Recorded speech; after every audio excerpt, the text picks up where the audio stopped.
Hey everyone, welcome back to the channel. My name is TBR Schmidt, and this is my wife Samantha. Hello. And today we are watching episode 6 of The Pacific. What'd you think about last episode?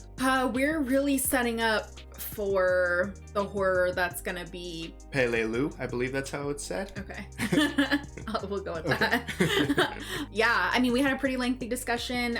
We just finished that episode in real time, so we're going straight into the next episode. Yeah. So we're prepared really for the worst at this point. Yeah, we know that this battle is supposed to take 2 months. The first episode, or last episode, only covered like the first half of the day. Mm-hmm. So this is such a small island. I feel like it's going to be very difficult to take every inch. And it might be pretty brutal. I kind of have a feeling it's going to be a lot of maybe non-stop fighting. Yeah. Like, they're not going to have any period of time to rest, just because of how small the island is. Right. I mean, the enemy forces can only be so far away from you at any point in time. Right. So, we're preparing for the worst. But, last episode we lost Bill, maybe. Potentially. Yeah. But yeah, I mean, I guess overall everyone seems very split up. No one really seems like they are where they're supposed to be. We touched on a little bit with John back home and his brother. I don't know if we'll see his brother in action. But yeah, there's just a lot going on still with this constant battle with the mental difficulties of war as well. Right. So I don't know. I'm interested to see where this goes and how this all plays out. Yeah, I think it's about to get really bad. Yeah. So if you would like to see the full-length reaction to this, as well as everything else that we've reacted to, the link to our Patreon is in the description. If you would like to interact with us on Twitch, Instagram, or Twitter, all of those links are in the description as well. And with that, let's get into the episode. They thought it would be a very short campaign, maybe over 2 or 3 days. There were more Japanese there than there were Marines waiting to get ashore. Wow. There was a ridge there with over 500 caves in it. 500 caves. During the day, the temperature rose to 110 degrees. Oh my God. I've known thirst in my life, but I've never known thirst like that. The Marines' orders were to cross the exposed airfield in the middle of the island. Exposed airfield. The Japanese opened fire. I guess what made it so scary, there wasn't a damn thing you could do about it. And once you're out there... Miracle that the 1st Marine Division wasn't completely decimated. Man, just running out completely exposed, no cover. The cave system must be insane. Yeah. Oh wow, back to Mobile, Alabama. Oh, Sid. Oh right, yeah, because he went home. T, will you see whoever it is calling so late in the evening? Yes, ma'am. It's a man in a uniform, man. Maybe it's about Eugene's brother.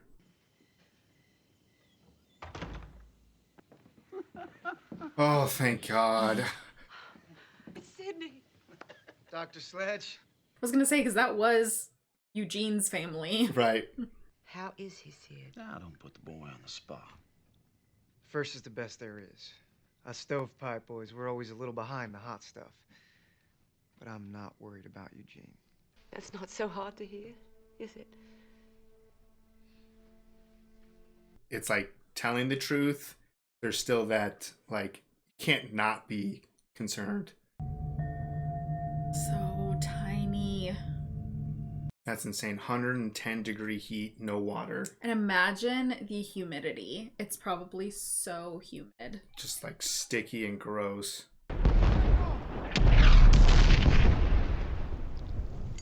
Any word on Hoosier? We got hit pretty hard on the beach. We're still sorting out the casualties. God damn it, I just want some fucking water. Nothing.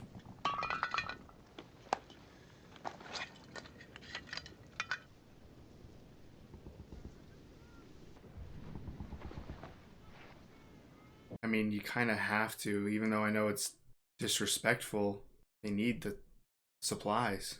I mean, water isn't even... It's in a set, like, it's a life. Water. Water. No. That can't be drinkable. Oh my god. That fucker's poisoned it.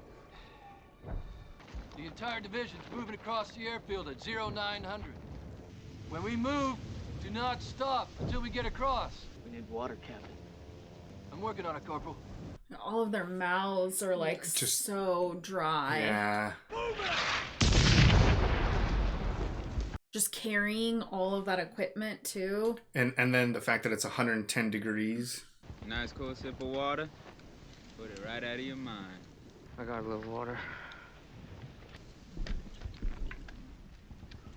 Is it enough to go around?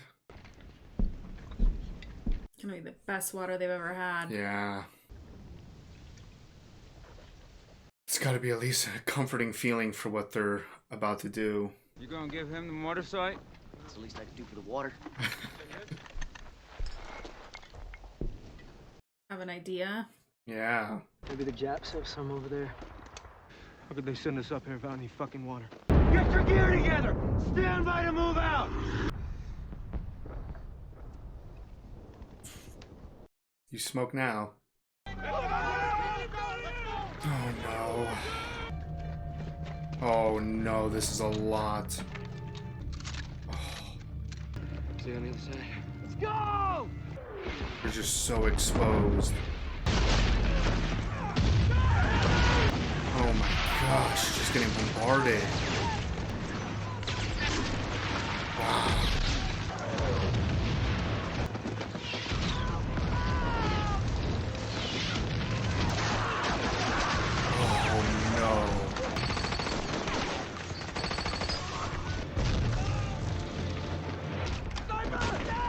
Oh, from behind them. Yeah. Jeez, just limbs flying off left and right. A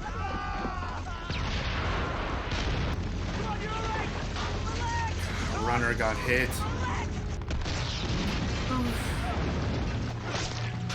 No, just got shot again. You're receiving.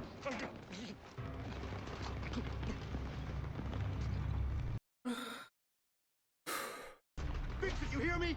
Get it done! Yes, sir! Oh my god. There's a radio and a corpsman up here. I'll stay with Conley. It's gotta go back? Back. Go back.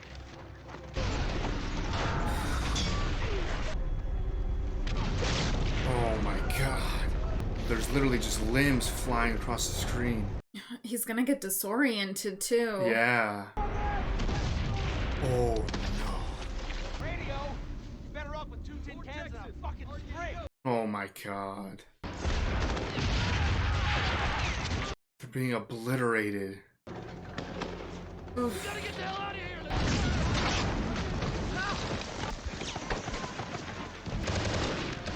Like this No. angle. Wow. Oh my god.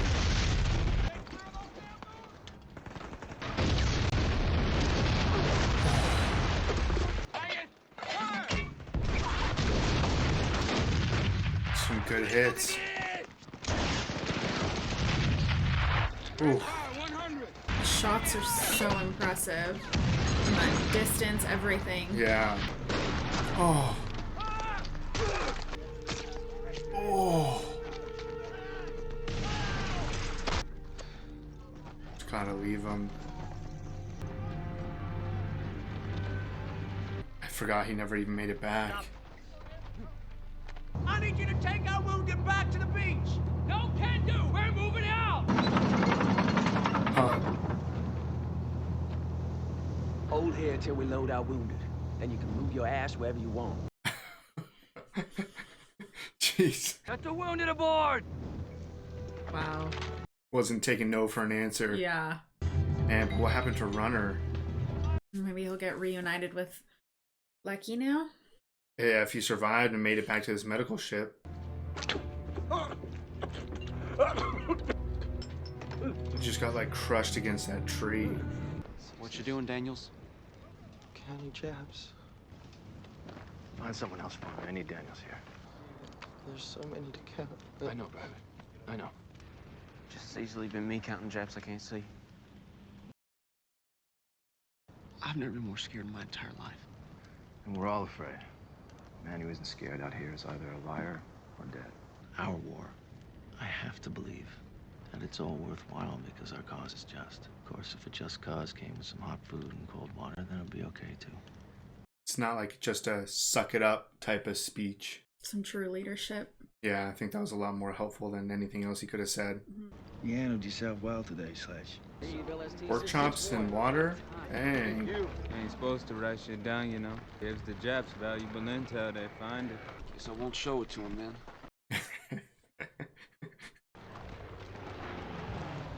Thanks, Sledgehammer. Sledgehammer? Jesus Christ. Don't worry, we got a nickname for you too. We call you Ball Peen Hammer. For a little man. Some good old bonding. This is gonna be unnerving. Any little crack or hole you can just get shot from. Or even like we saw getting shot in the back. Mm-hmm. Yeah, they're facing both directions. There they are. Mm-hmm. Oh man, they just blend into the walls. So many vents.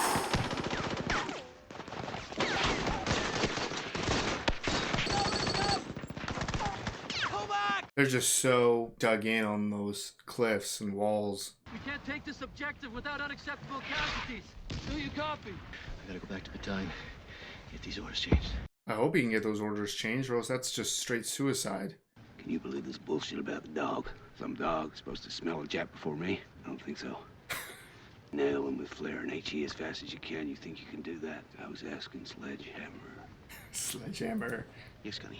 Wolf. What the fuck was that? I think they call him Sledgehammer, which is longer than just calling him Sledge. It's cooler though. Yeah, it's a really cool nickname. Quiet that man down. Hold him down. Stick it with morphine. Shut that fucker up. To knock him out or something. Don't shut up. Might have been a little bit more than just knocking him out. Get back to your house. I don't know if they just killed him. Okay, yeah. Guess better him than all of us. Sledgehammer's right. Had to be done. It's dark. Yeah. Hey! You made it?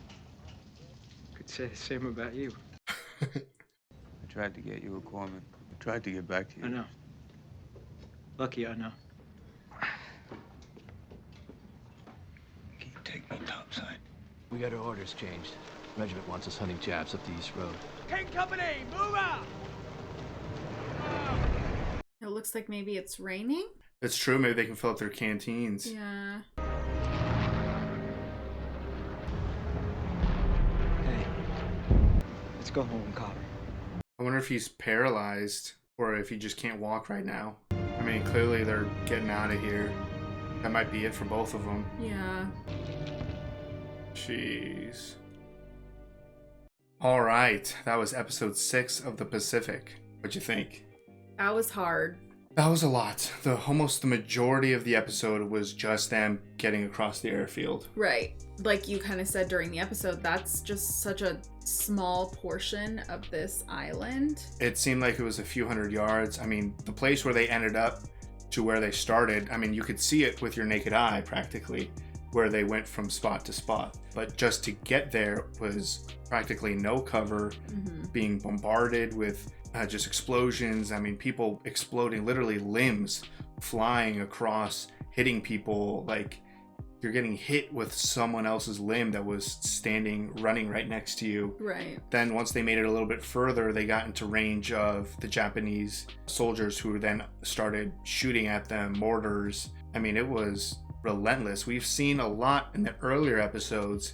It was the American forces that were dug in, that had a position, that were fighting off a wave of Japanese soldiers, just seemingly an endless wave.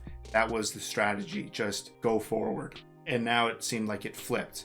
This was the Japanese forces were all lined up, entrenched, and the only viable strategy is send enough people forward that we can have enough survivors who make it there to fight off the enemy forces. Right. And then, you know, in the end, when they were scoping out, you know, the ridge side and seeing that's just like it's not plausible. No, like, you have to know. I mean, even running across that airfield, they lost so many people, but knowing that with all of the caves and everything on the ridgeline, that was not possible. Yeah, thankfully he was able to get the orders changed, because I mean, when you kind of looked at it, they blended in. Like, you could see a few Japanese soldiers, but then if you really looked at it more, you're like, oh wait, there's a machine gun over there, there's some guys over here. Like, I'm sure it's even worse in reality, where you just look at a hillside and it's impossible. Like, literally any little crack or hole a gun can stick out of and you get shot. Even when they were running across the airfield,